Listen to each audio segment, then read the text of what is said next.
Hello, everybody. Ivor Chester here, your balance coach. It's good to be back on the air. We have had a week, and to which we are resetting and continuing. Uh, Today, we're going to continue talking about social handles, and I want to talk today about the concept of looking the fool. That's something I have a high degree of skill at, but most importantly, I want you to know that uh, if you really don't mind looking like a fool, it's a good thing, all right? Because people who have way too much pride, people who have way too much pride in their life normally don't go forward because an over exaggerated sense of pride is a fear issue, right? So eh, they're unwilling to look the fool while going through the necessary failures. And the problem is that they're too worried about what others may think. They're too interested in looking cool or appearing successful rather than actually being successful. A couple of years ago, here in my town, there was a storm that went through, kind of similar to what we just had a couple of days ago. But in this part of town, the weather ripped the roofs up pretty bad on some houses. And you saw the obligatory blue tarp on the rooftops as people were filing for their insurance checks and what have you. And then I noticed about a month later, the tarp was still on the roof, but I was seeing a whole lot more Escalades and Cadillacs and Lexuses roaming and trolling through my neighborhood. It seems that people were spending their insurance checks and on their cars, wanting to get a new car, at least a down payment on the car, so that they could then uh, look cool rather than actually, well, be cool, be successful, I guess is what I should say. By the way, some of those houses still have blue tarp that every once in a while they get up there and they replace. And so they're not really working on the actual internals. See, they pull their Escalades up to the front of their house and they're out in the community looking cool rather than actually doing the work that's necessary. So my my takeaway on this point is that pride exhibits itself in a lot of different ways. It can be an ego thing to where you're just uh, not willing to stoop, to bend, to be penitent, to learn, to learn from what you may deem in an authoritative point of view as lesser people. Uh, I uh, I have a degree of uh, pride, I guess I appropriately would call it, about the variety of music I listen to. As a music therapist, my earliest music I ever heard was my father's selection. He listened to big band. Then, as my sisters were starting to go into their teen years, they were playing the Beatles and Paul Revere and the Raiders and a little bit of Stones and stuff like that. And then I started getting into my own music in the late 60s and into the 70s. Then I dated a girl from the 80s. And so it has just really snowballed. So I know a lot of years of music, but I started to get a bit snobby about music from the 90s and such. And it took me starting to know the people who listened to it, and I started to appreciate the music. And yeah, I mean all kinds of music from the 90s. It was not just the rock and roll, but I like some of the hip hop and I like some of the country and such. Not because I'm a swell guy, because again, if I just slip back on my pride and my own biases, I can be very narrow minded. Another thing, while I was working at a different psychiatric hospital, uh, they had a particular wing of the hospital where generally they had what was called higher acuity, and a lot of these people were homeless. And there was this one guy I'll call Paul, and Paul was, I don't know, he kind of reminded me of Gandalf, a street version of Gandalf, and he's a real nice man, but he spent a lot of his time, a lot of his life, his later years. He's about 50 something, or at least he looked it. He spent a lot of his time on the street, and he noticed that I was a music therapist, and he struck up this conversation uh, very knowingly about classical music. He says, "Well, do you like Brahms? Do you like Mahler? Do you like Shostakovich?" And he was getting really deep into it. And I had to admit to him, nah, I don't like Brahms. And he goes, well, you need to listen to Brahms. If you're going to go into this era of classical music, then Brahms is required listening. Otherwise, you really don't have any authority to talk about that.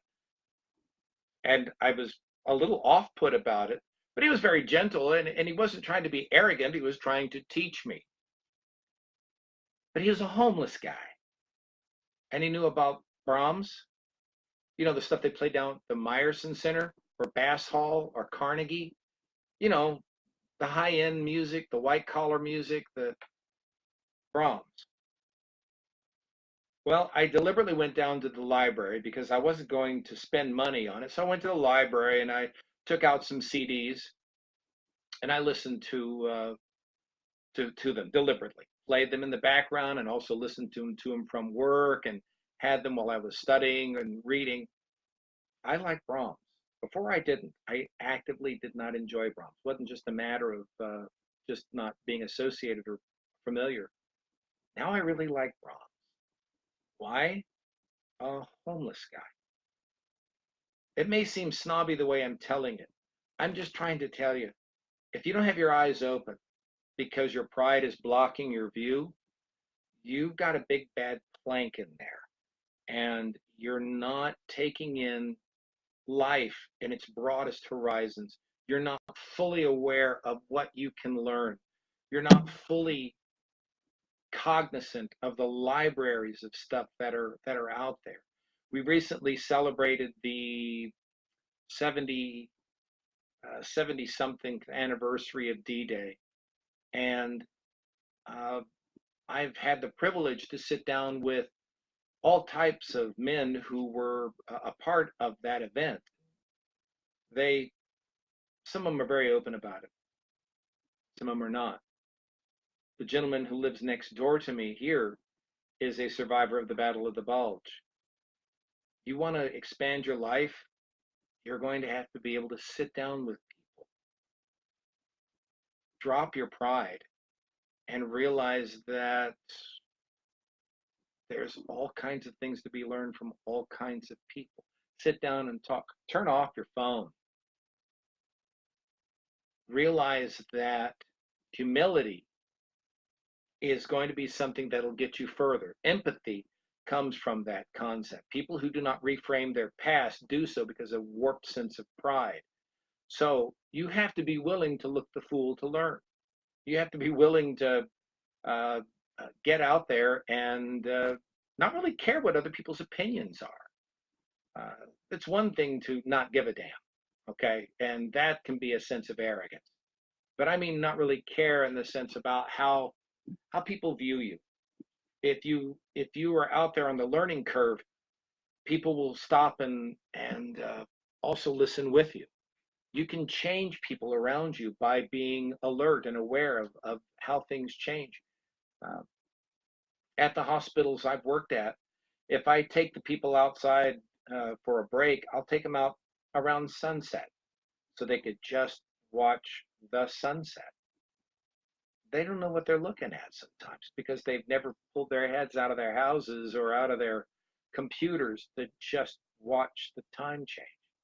It means something. So please be willing to look the fool to make the necessary failures. And yeah, failures. Remember, it's not really a failure if you properly reframe it in such a way where you can then use it into your future. That way, your past becomes a useful tool in your own hands that you pass to other people like a baton that will help them.